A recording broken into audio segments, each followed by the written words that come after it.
Bismillahirrahmanirrahim. Alhamdulillahirabbil alamin wassalatu wassalamu ala asyrafil anbiya'i wal mursalin wa ala alihi wa sahbihi ajma'in. Subhanaka la ilma lana illa ma 'allamtana innaka antal alimul hakim. Rabbi shrah li sadri wa yassir li amri wahlul 'uqdatam min lisani yafqahu qawli. Amma ba'd. Alhamdulillah ala nikmatil Islam, alhamdulillah ala nikmatil iman, wa kafa biha min ni'mah. Mungkin diparingi air minum anget nopo teh anget nopo Budina nggih. Terima. Sabar. Minum dulu sedikit biar rada lega. Bismillahirrahmanirrahim. Alhamdulillah, segala puji bagi Allah Subhanahu wa taala. Malam hari ini kita kembali duduk bersama-sama untuk mengkaji salah satu kitab dari seorang mulia, dari seorang imam besar, dari seorang panutan pada masanya beliau, yaitu Al-Habib Abdullah bin Alawi Al-Haddad ila anqal. Kita masih berada di dalam bab waraq, cara untuk menambahkan kewaspadaan kita agar jangan sampai masuk ke dalam perkara-perkara yang diharamkan oleh Allah Subhanahu wa taala. Maka kita tidak menanggulanginya atau kita tidak berdiri di tepian jurangnya, tapi kita memperlebar kehati-hatian kita agar jangan sampai masuk ke dalam perkara tersebut. Ila anqal, kita sampai pada perkataan Imam Haddad yang mengatakan wa'lam annal ladzi yatanawalul haram wasyubuhat. Ketahuilah wahai orang-orang yang ingin berjalan di jalannya Allah taala, sesungguhnya mereka-mereka yang biasa makan haram atau tidak segan-segan makan dari perkara-perkara yang syubhat, qalla ayyuwaffaq li fi'lil amali salih. Orang-orang itu mesti juga sedikit dikasih porsi sedikit oleh Allah taala di dalam melakukan amal-amal yang baik. Mau sholat, menambah sholat, memperindah kualitas sholat sulit bagi dia. Nambahi rokaat-rokaat sholat sunnah sulit bagi dia. Nambahi bacaan-bacaan Al-Quran susah. Sikile dijak neng masjid angel, diajak ke majelis sulit, dipakai untuk kumpul-kumpul yang baik sulit. Kenapa? Karena dia tidak menjaga dirinya dari perkara-perkara yang haram. Kalau para ulama mengatakan atib tu'matak tustajab da'watak, katanya para ulama, perbaiki makanan yang masuk ke dalam perutmu, maka Allah Ta'ala akan mengijabahi setiap angan-anganmu. Allah Ta'ala yang bagian ngijabahi, Allah Ta'ala yang bagian ngasih porsi, Allah Ta'ala yang bagian memberikan perkara-perkara yang indah. Tugas kita adalah memperbaiki apa yang masuk ke dalam perut kita. Makan yang baik-baik, makan yang secukupnya, secukupnya dan yang baik-baik. Dan yang paling penting adalah kita harus sangat waspada. Ini makanan datangnya dari mana? Makanan ini datangnya dari mana? Riwayatnya seperti apa? Yang bawa siapa? Ini harus kita perhatikan. Atib tu'matah, perindah makanan yang masuk ke dalam perutmu. Allah Ta'ala yang akan bagian mengijabahi. Tustajab da'watah, doa-doamu akan diijabahi sama Allah Ta'ala. Kalau misalkan kita ngengen tentang doa, kalau misalkan kita kalau kita misalkan dalam satu hari ini saja, jenengan dalam satu hari ini saja, doa-doa yang jenengan panjatkan ini mesti doa-doa njaluk sing apik-apik apa njaluk sing elek-elek. Jenengan nek ndonga njaluk sing apik-apik apa njaluk sing elek-elek? Sing apik gitu. Ya Allah, sehatkan badan saya. Ya Allah, kasih rezeki yang halal barokah. Ya Allah, kasih, ya Allah, cukupono loberono, beras akeh, duit akeh. Napa mari? Kanggo ngaji sampun kaji Bu. Nyapa ya, saya kok minta dari dulu tapi belum ada langkah. Kenapa ya saya pengen umroh dari dulu belum ada kesempatan. Ya Allah saya pengen juga dapat dzurriyyah sholihah, anak-anak yang sholih, anak-anak yang sholihah, cucu-cucu yang sholih, cucu-cucu yang sholihah, rezeki-rezeki yang lancar yang enggak bikin saya gusar, yang enggak bikin saya ini begini. Kenapa ya Allah saya dukung akeh nggih. Baca rotib alatos ada doa-doa yang indah, baca rotib al-haddad ada doa-doa yang indah, jenengan baca zikir jama'i banyak perkara-perkara indah yang diminta di situ. Minta keikhlasan, minta hati yang lapang, minta hati yang indah, minta hati yang penuh cinta sama Nabi Muhammad, minta hati. Kenapa kok koyoke rasane kok ngene-ngene ae ya Allah? Kenapa kok saya ini kayaknya kok enggak ada yang naik di dalam ibadah-ibadah saya, padahal saya yo ndonga, saya ya minta, saya ya wis pokoke yo tak waca donga kabeh sing diajarin sama di majelis-majelis itu saya juga membacanya. Apa ini yang kurang ya Allah? Yang kurang atif toh mantap nggih. Makan yang baik, makan yang halal, hindari yang syubhat, hindari yang meragukan nggih. Transaksi yang baik. Lek jenengan dagang ya jadilah pedagang yang baik. Kalau kita pembeli jadilah pembeli yang baik. Memangnya ngaruh Kak? Ngaruh, sangat berpengaruh. Rasulullah SAW mengatakan at-tajirul aminus saduqul mu'min ma'asyuhada'i yaumal qiyamah. Seorang pedagang yang beriman, yang jujur di dalam transaksinya, at-tajirul aminus saduqul muslim, amanah, bisa dipercaya, ndak gampang ngapusi, ndak gampang ngemplangi. Kalau towo segala-galanya itu dengan cara yang baik, dengan cara yang benar, katanya Nabi Muhammad ma'asyuhada'i yaumal qiyamah. Kalau pedagang ini mati, nanti dikumpulkan sama orang-orang yang matinya mati syahid, dhuwur kedudukannya. Padahal kerjaannya dia di dunia dagang, padahal dia tukang jogo toko, padahal dia adalah seorang penawar jasa.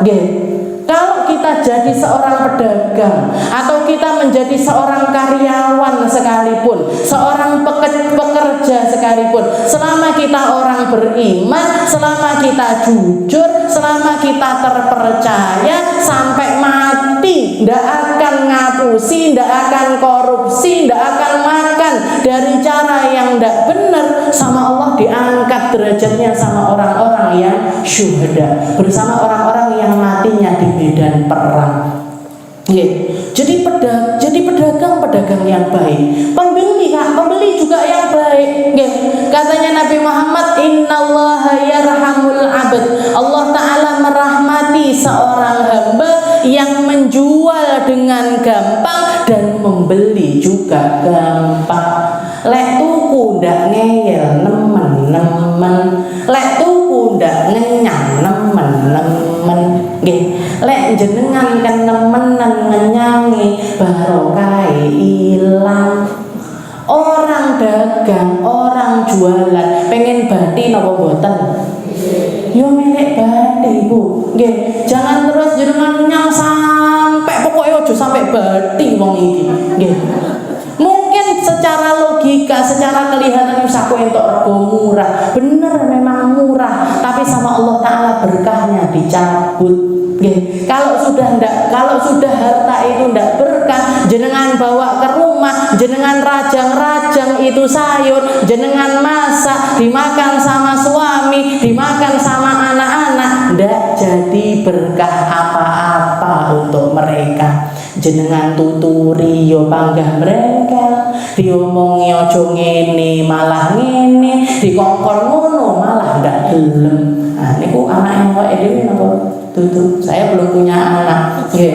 Istilahnya anak jenengan, cucunya jenengan nyapa yo tak dongane Rabbi habli minas sholihin. Ya Allah kasih saya anak-anak yang sholih sholihah. Ya Allah kasih saya dzurriyyah yang manut-manut, tapi kok dzurriyyahku iki gak manut-manut ki nyapo ya Allah, kenapa ya Allah? Apa yang salah?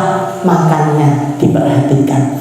Harta yang masuk ke rumah diperhatikan. Oke, makanya jenengan wanti-wanti kepada bapak-bapak yang bekerja, ataupun kalau misalkan jenengan juga masih bekerja, jangan sampai saya bawa masuk ke rumah harta haram ataupun bahkan harta syubhat. Oke, haram jangan, syubhat juga jangan. Haram jangan, syubhat juga jangan. Sayyidina Ali bin Abi Thalib ketika beliau memimpin sebuah peperangan, waktu itu jabatannya beliau sudah seorang presiden, sudah jadi khalifahnya Rasulullah, sudah jadi Amirul Mukminin. Beliau ngasih makanan kepada pasukannya ini, makanan-makanan yang enak, roti-roti yang lembut dengan sele-selenya yang enak, dengan minuman-minumannya yang enak, dikasihkan semuanya sama pasukannya. Setelah itu beliau masuk ke dalam kemahnya, mengeluarkan satu bungkusan dari dalam kantongnya. Dari kantongnya ini dikeluarkan satu bungkusan, dibuka bungkusannya, ada bungkusan lagi, dibuka lagi, ada bungkusan lagi, baru setelah itu ada roti di dalamnya. Rotinya kering sekali. Roti ini garing banget, dicemplungkan ke dalam air sedikit, habis itu dimakan. Dicemplungkan lagi, dimakan. Ditanya sama ajudannya ini tadi, ditanya sama orang yang ada di sekitarnya, wahai khalifah, wahai Amirul Mukminin, jenengan ngasih daging terenak untuk pasukan, jenengan ngasih roti terenak untuk pasukan, jenengan kasih minuman tersegar untuk pasukan, sedangkan jenengan makan yang seperti ini, wahai Amirul Mukminin, roti garing ndak enek lawe, cuman dicelupkan air putih. Katanya Sayyidina Amirul Mukminin, katanya Sayyidina Ali bin Abi Thalib waktu itu beliau mengatakan, karena hanya roti ini yang saya tahu persis biji gandumnya ditanam di mana, pakai air apa, petaninya siapa, manene piye, menawarkan barang bagaimana, dan saya membelinya diproses sama istri saya tercinta sendiri, jadi tak kantongi, tak bawa budal perang. Kalau makanan-makanan yang itu saya masih belum ngerti sampai sedetail itu.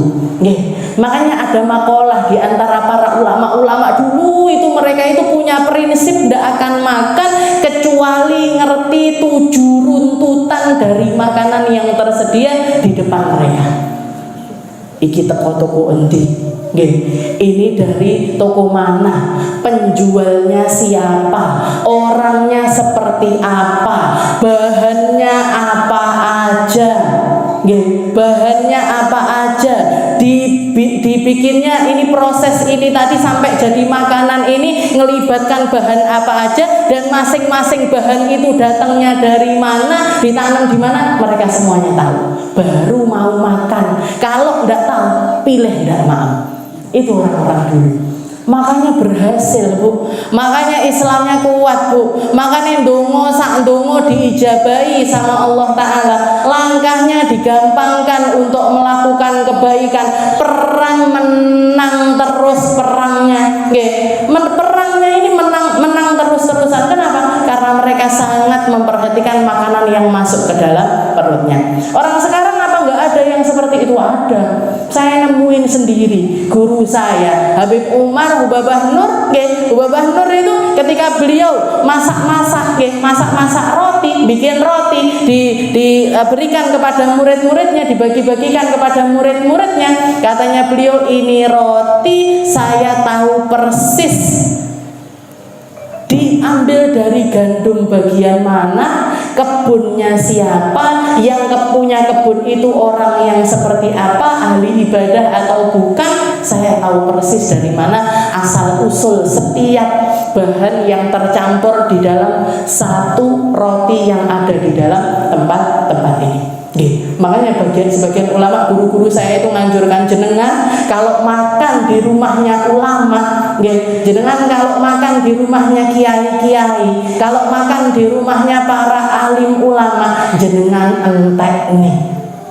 Disuguhi apa jenengan ambil, wes warak jenengan bungkus, jenengan bawa pulang ke rumah, dingge ngobati anak-anaknya jenengan, buat ngasih berkah kepada orang-orang yang ada di tempat tersebut. Kenapa? Niki halal mesti.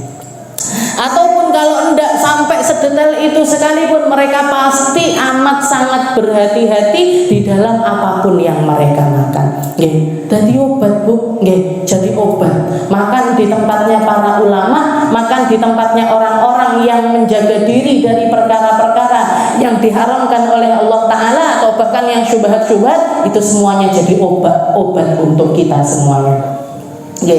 Jadi makanya di sini beliau mengatakan wa alam annal ladzi yatanawalul haram wa syubuhat qalla ayyuwaffaq li fi'lil amali shalih. Orang kalau makanannya sudah ndak halal, makanannya syubhat, angel dadi wong apik. Sulit memisahkan diri dari perkara-perkara maksiat, sulit meninggalkan perkara-perkara yang dilarang sama Allah Subhanahu wa taala. Wa in waffaqa lahu zahiran fala budda ayyurid lahu minal afatil batinah. Kalaupun misalkan sama Allah Ta'ala dikasih kesempatan untuk melakukan hal-hal yang baik, dadi wong apik, dikasih anugerah sama Allah Ta'ala perkara-perkara yang baik secara zahir, maka batinnya dirusak dengan penyakit-penyakit hati. Sum'ah dimasukkan di situ, hasud dimasukkan di situ, riya dimasukkan di situ, ngundat-ngundat yang diberikan dimasukkan ke dalam hatinya. Kenapa? Akarnya sudah busuk duluan. Jadi awal asal muasal dari ibadah ini sudah rusak duluan, maka yang tumbuh pun juga adalah perkara-perkara yang rusak, yang Allah Ta'ala tidak berkenan untuk menerima amal-amal dari orang-orang tersebut. Mayusidu alaikal ujbi warriya wa ala kulli hal falladhi ya'kulul haram amaluhu mardudun alaih lianna Allah tayyib la yaqbalu illa tayyiban. Dan kesimpulannya adalah mereka-mereka yang makan haram, amalnya itu Allah Ta'ala tidak kerso untuk nerima. Allah Ta'ala tidak mau nerima amalnya orang-orang yang makan makanan yang haram. Kalau Sahibul Zubat mengatakan wa ta'atun mimman haraman ya'kulu kalbina fauqa maujin yuj'alu. Orang-orang yang melakukan ketaatan dari perkara-perkara yang haram, tapi makannya adalah makanan-makanan yang haram, ini kayaknya orang yang bangun bangunan di atas gelombang yang selalu menghantam. Tidak jadi bu, tidak bakalan jadi bangunan. Kenapa? Karena ditaruh di atas gelombang yang selalu bergelombang. Lian Allah tayyib la yaqbalu illa tayyiban. Karena Allah Ta'ala Maha Indah, tidak mau nerima kecuali perkara yang indah. Allah Subhanahu wa Ta'ala mengatakan qad aflaha man zakkaha wa qad khaba man dassaha. Sungguh orang-orang yang beruntung adalah orang-orang yang selalu membersihkan dirinya. Dibersihkan dari apa? Pertama, dibersihkan dari segala perkara yang haram. Sing haram-haram jenengan resiki, kita akan jadi orang-orang yang beruntung. Wa qad khaba man dassa. Sedangkan orang-orang yang tidak mau membersihkan diri, mereka akan dilaknat oleh Allah Subhanahu wa Ta'ala. Wa bayanu dzalika annal a'mal la yutasawwir fi'luha illa biharakatil jawari. Dan seperti dan keterangannya dari hal tersebut, sesungguhnya sebuah amal itu tidak akan terbayangkan untuk dilakukan kecuali dengan anggota badan. Kita ibadah niki kan pakai badan kita. Pakai badan kita masing-masing, mikir pakai otak kita masing-masing, lihat pakai mata kita masing-masing, dengar pakai telinga kita masing-masing. Wa harakatul jawarih la tustata'u illa bil quwwatil muktasabah minal ghidha. Dan sungguh setiap anggota badan kita ini baru akan berfungsi kalau dikasih bensinnya. Bensinnya nopo? Manungsa niki bensinnya nopo? Makan, minum. Jenengan ndak makan, nggak minum, lemes. Gitu, lemes mboten jenengan enggak makan. Dijajal lah wis. Nggih. Jenengan jajal sedina. Nggih, sedina ndak makan, ndak minum. Lemes, nggih. Lemes, ndak mampu ngapa-ngapain, ndak bisa ngapa-ngapain. Jadi anggota badan ini mata bisa ngelihat, telinga bisa mendengar. Nggih. Jenengan lek luwe bengi Bu kupinge. Ngono. Nggih. Kayak kalau sudah mau maghrib niku nggih, puasa awal-awal niku nggih, kabeh kabur. Nggih. Coro dikira kurma, karet dikira mie, sanlek dikira sirup marjan. Kabur mulane ndak tek ketok. Pendengarannya koyo ada, kayak kruman-krumanan ada. Allahu Akbar, Allahu Akbar, Allahu Akbar. Ndak berfungsi Bu semuanya. Nggih, badan kita ini ndak berfungsi kalau nggak ada bensinnya. Sama kayak kendaraan, ndak akan bisa bergerak kecuali kita kasih bahan bakarnya di situ. Bahan bakarnya kita apa? Makanan, minuman. Makanan dan juga minuman. Fa idza kana al-ghidha'u khabithan kanatil quwwah wal harakatul mutawallidah minhu khabitha. Orang-orang yang makanya kalau bensinnya sudah buruk duluan, kalau bahan bakarnya sudah buruk duluan, maka yang akan keluar dari dirinya juga perkara-perkara yang buruk. Ngomongnya ndak benar, yang dilihat ndak benar, yang didengar ndak benar, melangkah ke tempat-tempat yang ndak benar. Kenapa? Makanannya haram duluan.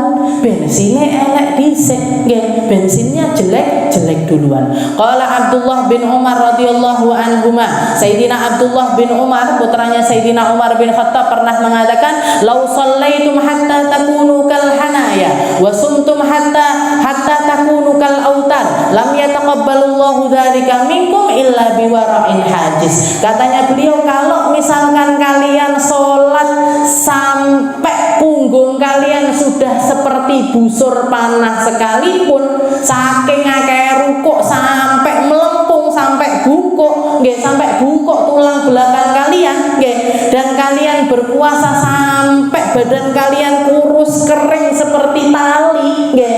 Kalau misal Allah Ta'ala ndak akan mau menerima sholatnya kalian, puasanya kalian, kecuali kalau ada warok di dalam hati kalian.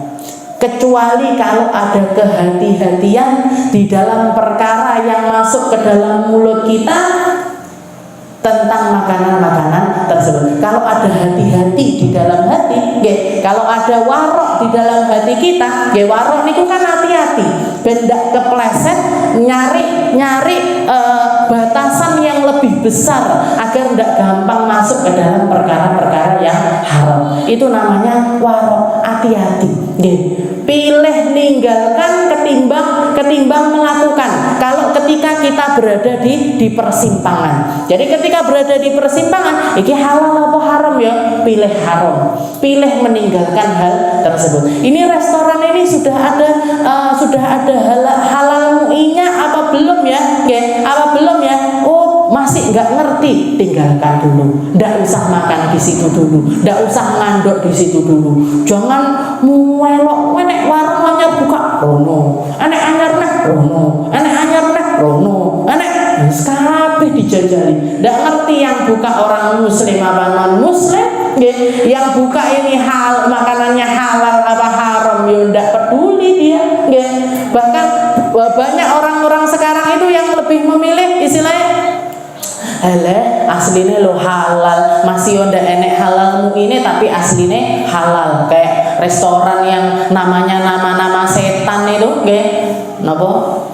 Es teh gendruwo lah, terus apa namanya cendol pocong dan lain sebagainya. Akhirnya karena nama-namanya itu didaftarkan ke MUI, tidak dikasih surat keterangan halal karena makanannya ini pakai nama-nama yang tidak baik, pakai nama-nama yang tidak benar.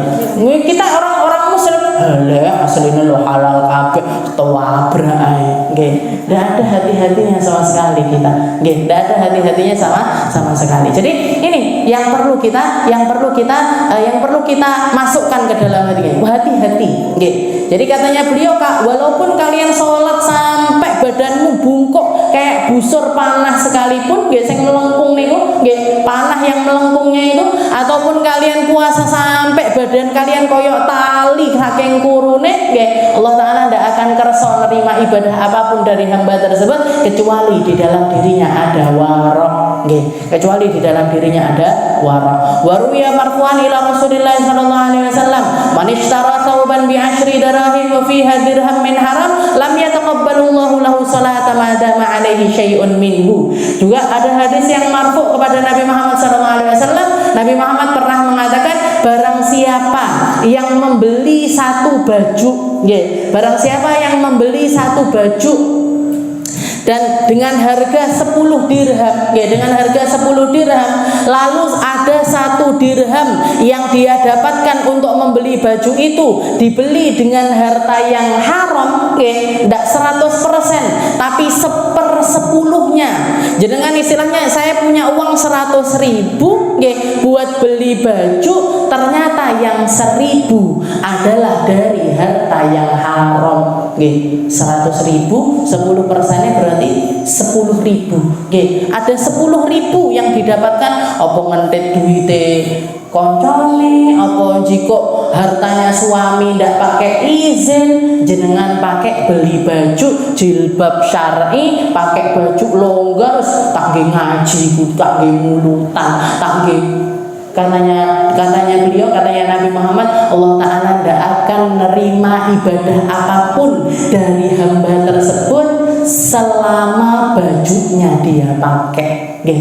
Selama dia pakai baju itu, dia melakukan ibadah apapun tidak diterima sama Allah Ta'ala. Itu 10%, Bu. 10%. Lek 100% piye? Itu 10%-nya, bukan semuanya dari perkara yang haram, tapi 10%-nya ada didapat dari perkara yang haram atau perkara syubhat. Allah Ta'ala tidak mau menerima ibadah selama baju tersebut ada dipakai sama orang tersebut. Wa idza kana hadza hukmu thawbil ladzi 'ashra thamanihi min haram, fa kaifa yakunu al-hallu kana kullahu kadzalik. Terus piye ceritane lek 100% itu haram? Wa idza kana hadza fil malbusi alladhi huwa ala dhahiril jasad, fama dhannu bihi fil ghada'i alladhi yatakhallalu al-uruq wal awsat wa yasri fi sa'iril badan. Dan ini tentang perkara baju.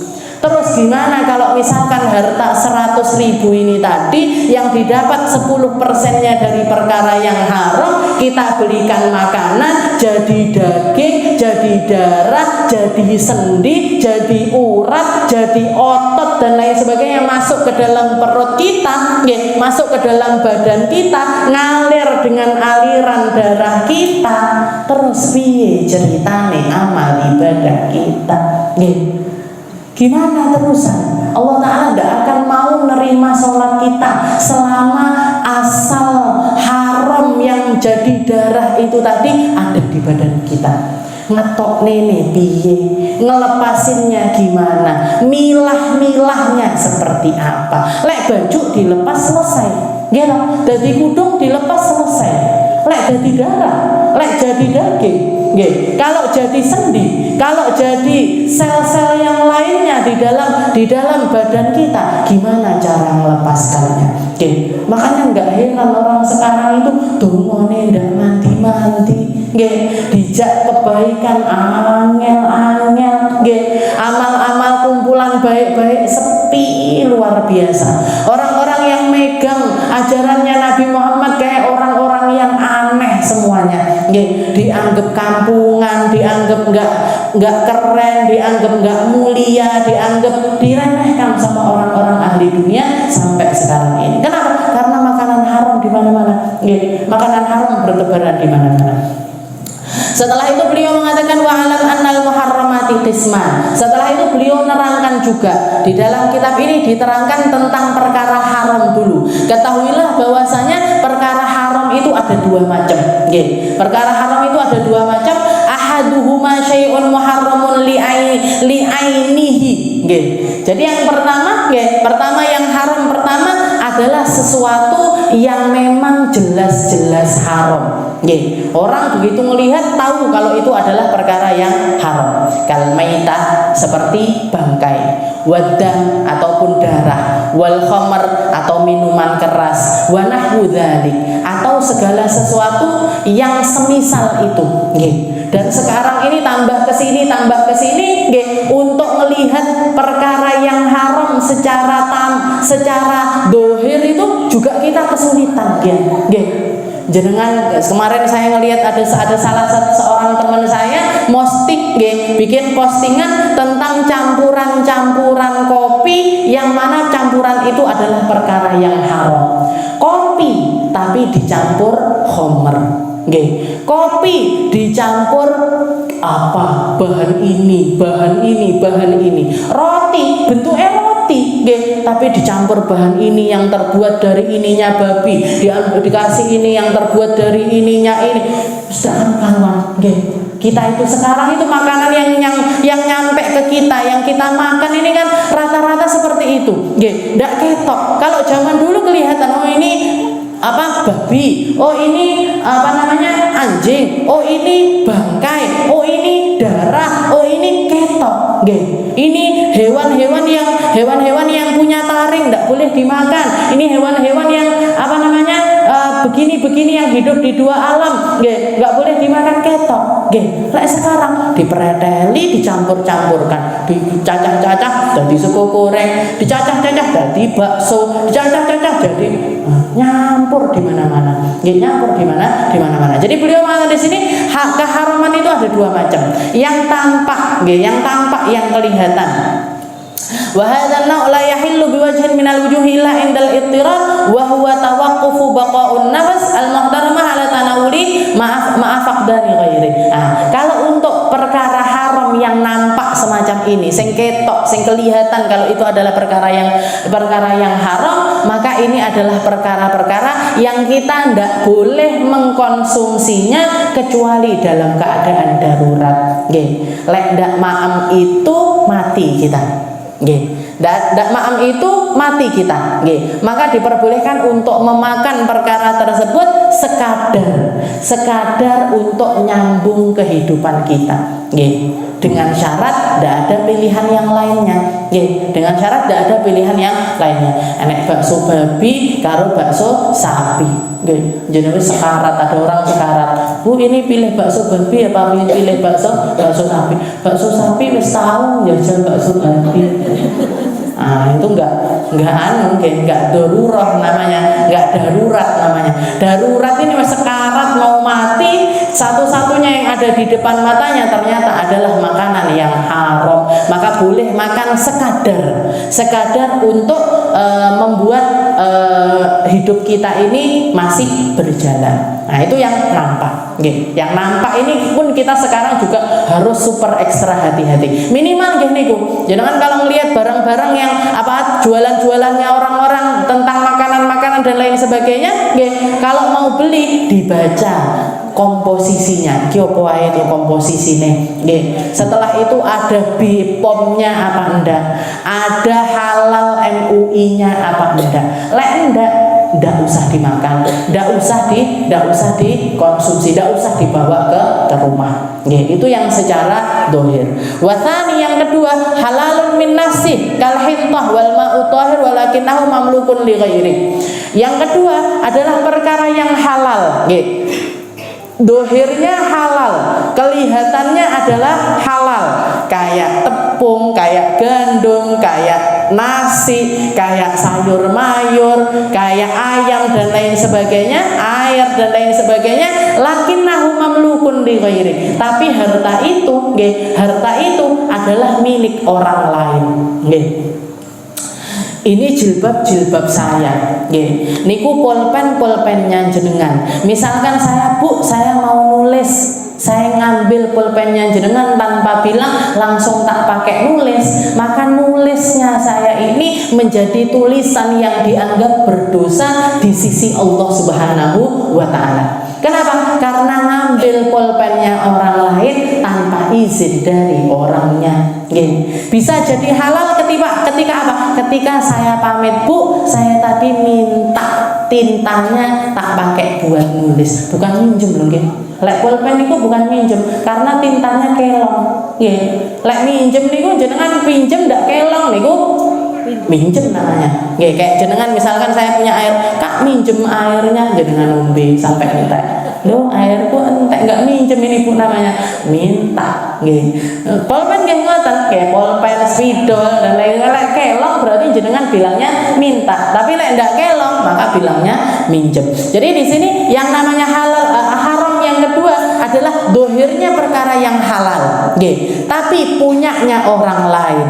Wala yazalu muharraman 'alaika hatta yasiru ilaika min wajhin sa'ir, maka harta-harta tersebut tidak akan bisa menjadi halal kecuali nyampe kepada kita dengan cara yang dibenarkan oleh syariat. Dengan cara yang dibenarkan oleh syariat, kalbai'i seperti jenengan jualan, atau ada orang yang memberi, wal irthi atau harta warisan, wa nahwa dzalik atau yang semisalnya. Atau yang semisalnya jenengan dikasih orang, nah berarti hal tersebut yang dikasih orang itu tadi jadi halal.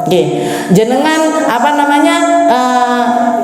jual beli, maka barang yang jenengan beli ini menjadi sesuatu yang halal. Atau warisan, orang tua kita ndak ada memberikan kita sesuatu, ngasih kita sesuatu, jenengan dikasih tanah atau dikasih uang atau dikasih emas-emasan, dari bentuknya adalah sebagai warisan. Nah, maka warisan ini tadi pertamanya haram bagi kita, tapi menjadi halal karena dari jalan yang dibenarkan oleh syariat.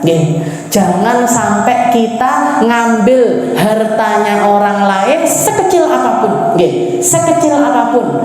kalau tidak dalam keadaan yang halal, kalau tidak dalam keadaan dipersilahkan. Jenengan kondangan misalkan, undangan diundang di satu tempat, diundang di satu tempat, jenengan kebetulan duduknya neng sebelah perkatan, ini perkataan jajar-jajar, jenengan nincengi ndi sing iwake paling gedhe, durung wayahe dibagekne jenengan delikne dhisik, belum waktunya dibagikan sudah diambil duluan. Yang pertamanya potensinya jadi halal ke kita jadi haram. Kenapa? Karena cara kita ngambilnya ndak bener.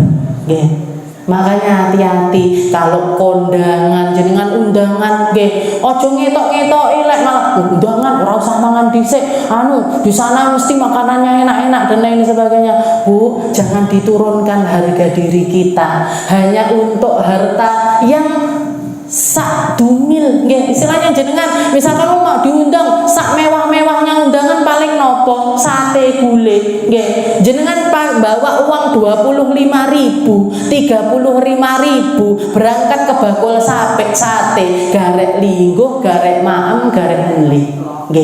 Ndak usah dadak uyel-uyelan, ndak usah dadak rebut-rebutan. Kalau di undangan-undangan, kalau datang di undangan-undangan kan seperti itu, ngantri jikok piring, ngantri ngambil ini, titik aja Bu ya, ke sini lagi, nanti tidak dikasih tempat duduk lagi. Biasanya saya pernah sudah bawa piring ini, wes ngantri, wes tidak ada tempat duduk, saya gelenak nih, saya tidak jadi makan, pulang aja saya, dikongkon ngadeg. Ini orang-orang bikin acara-acara semacam ini secara bahasa, walaupun tidak ditulis di dinding-dindingnya, walaupun tidak ditulis di pengumuman-pengumumannya, itu sama saja mengatakan kowe ndang teko, ndang mangano, ndang mulio. Lah orang makan disuruh berdiri. Jenengan tumon ada restoran berdiri, restoran tapi makannya berdiri, berdiladeni karo wange kon ngadeg maem. Kan nggak ngajeni sama sekali sama tamu-tamu undangan. Jauh berbeda dengan pernikahan-pernikahan zaman dulu. Orangnya duduk manis, tamunya duduk manis, sope teko, sope habis, nasinya datang, nasinya habis, bodengnya teko, diladeni. Orang-orang dulu jauh lebih pintar, jauh lebih pintar, jauh lebih ngerti, jauh lebih paham mana hal-hal yang bisa bawa kita ke surganya Allah Ta'ala dan mana perkara-perkara yang akan bikin kita masuk ke dalam neraka. Orang sekarang tidak mereka. Orang sekarang tidak bebah bau, wong-wong kabeh yo ngono. Semua orang ya seperti itu.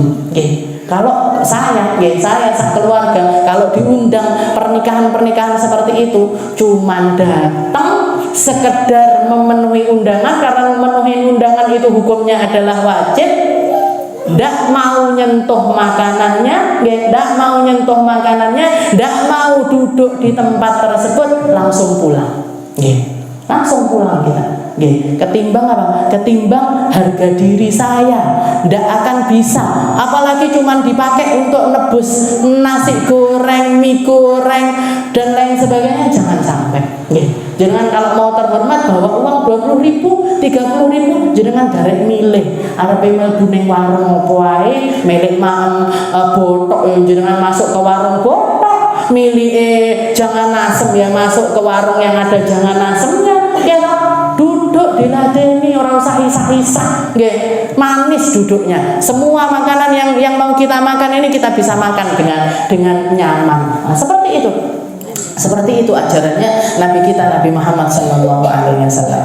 Jadi jadi kalau misalkan perkara itu adalah perkara yang dohirnya halal, perkara yang dohirnya halal, kalau nyampenya ke kita ini dengan cara yang baik, dengan cara yang halal, dengan cara yang dibenarkan oleh syariat, maka hal itu menjadi perkara yang halal. Tapi kalau sebaliknya ngambilnya dengan cara yang tidak benar, warisan dadak tukaran dhisik sak dulur, untuk mempertahankan mendapatkan warisan tersebut. Kalau jenengan tidak butuh banget, kalau jenengan sudah punya rumah, sudah punya penghasilan, setiap hari bisa makan, ada minuman enak, anaknya sekolah yo wis iso bayar SPP. Kalau mau dapat warisan harus dengan gontok-gontokan karo dulure dhewe yang dulu kita biasa makan bersama, mandi bersama, dolanan bareng, guyon bareng, ngobrol enak, itu harus kita relakan hanya demi warisan-warisan yang tidak seberapa. Mendingan jenengan ikhlaskan, mendingan jenengan lepaskan. Alhamdulillah, aku duwe omah, aku duwe maem setiap hari juga bisa, meskipun tidak mewah-mewah banget, jenengan lepaskan. Kenapa? Tidak subut, Bu. Guru saya mengatakan harta yang paling tidak barokah itu adalah harta warisan. Kenapa? Karena semua mata tertuju ke situ.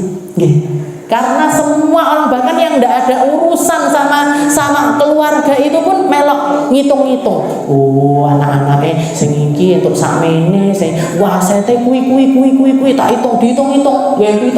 Nanti anaknya itu dapat itu, yang itu dapat itu, yang itu dapat itu. Tidak ada urusannya pada tonggone, sopone, orang-orang yang tidak dikenal pun ikut mandang, ikut melihat. Nah, jadi katanya guru saya, harta yang paling tidak berkah itu adalah harta warisan. Tapi harta warisan ini juga akan menjadi harta yang penuh dengan berkah kalau kita membagikannya dengan cara yang diajarkan oleh Nabi Muhammad SAW.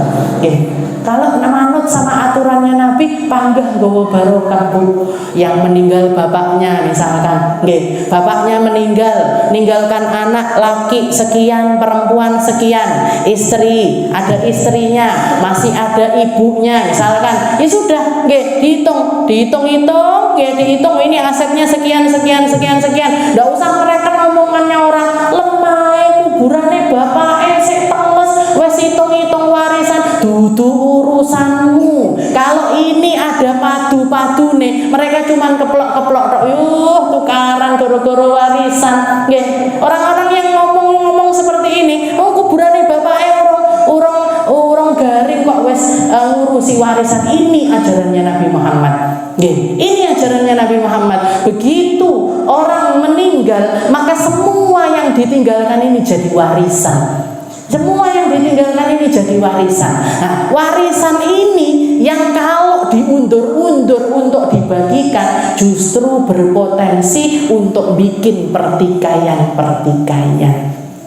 dibagi sing apik sing bener nggih. Oh hartanya sekian misalkan, oh di total sekian nggih, anak laki jatah iki, anak perempuan jatahnya ini, ibunya dapatnya ini nggih, istrinya dapatnya ini, selesai nggih, selesai dihitung-hitung diselesaikan. Kalaupun misalkan belum bisa bayari semuanya satu persatu nggih, kalau dibayari kan berarti omahe kudu didol, anunya asetnya harus dijual semuanya baru dibagi-bagikan.